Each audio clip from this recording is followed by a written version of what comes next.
तो अब प्रिज्म में जो डिस्पर्जन की प्रॉपर्टी है उसको देखते हैं। जो प्रिज्म का पहला वीडियो अपन ने किया था, है ना, उसमें हमने डिस्कस किया था कि भाई प्रिज्म को दो प्रॉपर्टीज के लिए यूज किया जाता है। एक तो था बेंडिंग ऑफ लाइट, है ना, वो तो अपन देख चुके हैं, एंगल ऑफ डिविएशन। और दूसरी प्रॉपर्टी क्या थी? दूसरी प्रॉपर्टी डिस्पर्जन की थी। ठीक है, ये डायग्राम आपको याद हो, है ना। और डिस्पर्जन क्या था बेसिकली कि प्रिज्म जो है वो लाइट को अलग अलग वेवलेंथ्स में इस तरह से तोड़ देता है।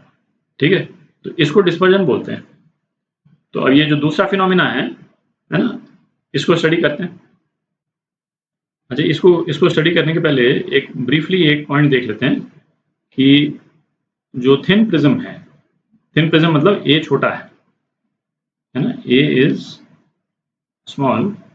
तो थिन प्रिज्म के लिए एंगल ऑफ डिविएशन का एक रिलेशन होता है, उसको चूंकि अपन डिस्पर्जन में यूज करेंगे काफी, तो उसको एक बार डिराइव कर लेते हैं। ठीक है, तो स्मॉल ए के लिए जो एंगल ऑफ डिविएशन जो है वो क्या होता है। तो ये अपन ने एक थिन प्रिज्म ले लिया, है ना, थिन प्रिज्म ले लिया, ये एंगल जो है इसका छोटा है। ठीक है, अच्छा, अब दूसरा एजम्पशन जो हम क्या ले रहे हैं, दूसरा एजम्पशन हम ये ले रहे हैं कि जो एंगल ऑफ इंसिडेंस है आई, है ना, सो आई इज स्मॉल। ठीक है, आई भी जो है वो छोटा है, प्रिज्म की विड्थ जो है वो बहुत ज़्यादा नहीं है, तो बाकी एंगल्स भी जो है वो प्रोपोर्शनेटली, है ना, छोटे ही रह जाते हैं। ठीक है, तो इसके कारण हमको है ना कुछ एजम्पशंस करने में सहूलियत हो जाती है। तो इन दो एजम्पशंस पे हम एंगल ऑफ डिविएशन निकालते हैं। एंगल ऑफ डिविएशन का रिलेशन क्या था? I1 प्लस I2 माइनस ए। ठीक है, अच्छा, और साइन I1 था, ये था mu sign R1।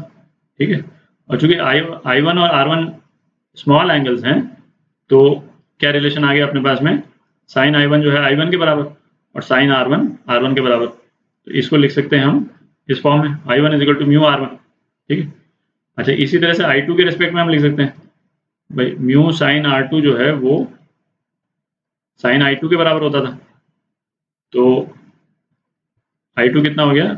Mu R2। ठीक है, तो इसको अपन यहाँ डाल दें तो एंगल ऑफ डिविएशन कितना हो गया? Mu R1 plus mu R2 minus a, है ना, और R1 प्लस R2 जो है वो ए के बराबर होता है। तो अपने पास है ना ये रिलेशन आ गया,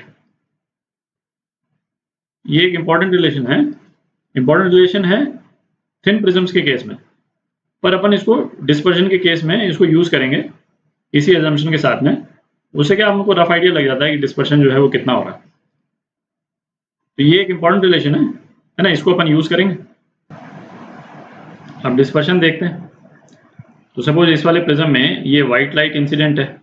ठीक है, अच्छा, ये तो अपन पहले देख चुके हैं कि रिफ्रैक्टिव इंडेक्स जो है वो वेरी करता है वेवलेंथ के साथ में। तो रिफ्रैक्टिव इंडेक्स वेवलेंथ के रिस्पेक्ट में किस तरह से वेरी करता है, इसका ये रिलेशन था a plus B by lambda square.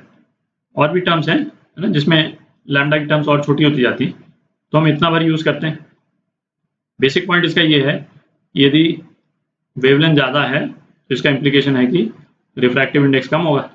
ठीक है, अच्छा, अब क्या है कि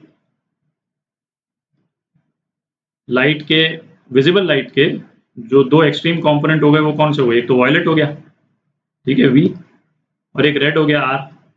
ठीक है, तो वेवलेंथ जो है वायलेट की वो रेड लाइट की वेवलेंथ से कम होती है, तो रिफ्रैक्टिव इंडेक्स जो है वायलेट का वो ज़्यादा होगा रेड लाइट से। ठीक है, तो इसका मतलब क्लियर है कि वायलेट लाइट जो है वो ज़्यादा बेंड करेगी, रेड लाइट कम बेंड करेगी। अच्छा, इन दोनों लाइट्स को हम पीछे की तरफ एक्सटेंड कर दें, इन दोनों लाइट्स का एंगल ऑफ डिविएशन डिफरेंट होगा। ठीक है, तो जैसे वायलेट लाइट का एंगल ऑफ डिविएशन क्या होगा? अच्छा, अब हम थिन प्रिज्म का रिजल्ट जो है वो यूज कर रहे हैं।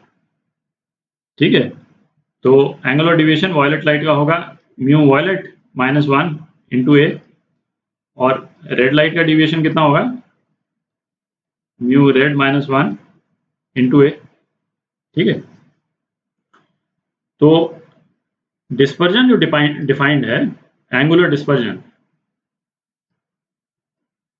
एंगुलर डिस्पर्जन, इसको हम थीटा बोलते हैं।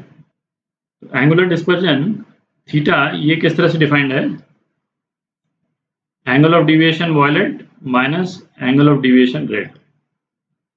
और ये जो एंगल है, इन दोनों को यदि हम सब्ट्रैक्ट कर दें, तो इसको आप यदि विजुलाइज करना चाहें तो आप ऐसे कर सकते हैं कि जैसे ये दो जो इमर्जिंग रेज हैं, रेड की और वॉयलेट की, है ना, इसको वेक्टर फॉर्म में इसको आप कैरी करके कहीं पे दूसरी जगह पे रख दें और दोनों के जो टेल्स हैं उसको मैच कर दें, तो आपको आइडिया लग जाएगा इसके बीच का जो एंगल है, ये एंगल ये थीटा होगा।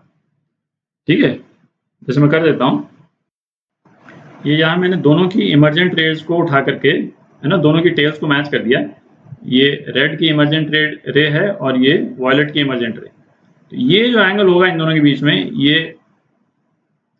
एंगुलर डिस्पर्जन जो अभी अपन ने थीटा डिफाइन किया, ये इसके बराबर होगा। और इसकी वैल्यू कितनी होती है, angle of deviation violet minus angle of deviation red. अच्छा, अब अपन इस फॉर्मूले से हम ये जो दो रिलेशन है ना, इसको इसमें डाल देते हैं। तो एंगुलर डिस्पर्जन का हमारे पास में क्या रिलेशन आ गया, mu violet minus mu red into angle of prism. ठीक है, तो ये इंपॉर्टेंट रिलेशन है। तो ये एंगुलर डिस्पर्जन का रिलेशन आ गया। ठीक है, और दूसरा एक टर्म है डिस्पर्सिव पावर। डिस्पर्सिव पावर, इसको हम ओमेगा से डिनोट करते हैं। और वो किस तरह से डिफाइंड है, ये डिफाइंड है आपका angle of deviation violet minus angle of deviation red upon, है ना, अपॉन डेल्टा। और ये डेल्टा क्या है, मीन डिविएशन। मीन डिविएशन क्या हो गया कि रेड का रिफ्रैक्टिव इंडेक्स ये है, वॉयलेट का ये है, तो एक मीन रिफ्रैक्टिव इंडेक्स यदि हम ले लें एक्सट्रीम रेज का, तो इस वाले केस में हो जाएगा mu R plus mu V upon 2। ठीक है, ये हो गया मीन रिफ्रैक्टिव इंडेक्स। तो मीन रिफ्रैक्टिव इंडेक्स पे जो एंगल ऑफ डिविएशन आता है ना, ये वाला रिलेशन लगा करके वो मीन एंगल ऑफ डिविएशन यहाँ पे अपन यूज करेंगे। तो ये डिस्पर्सिव पावर हो गया। ठीक है,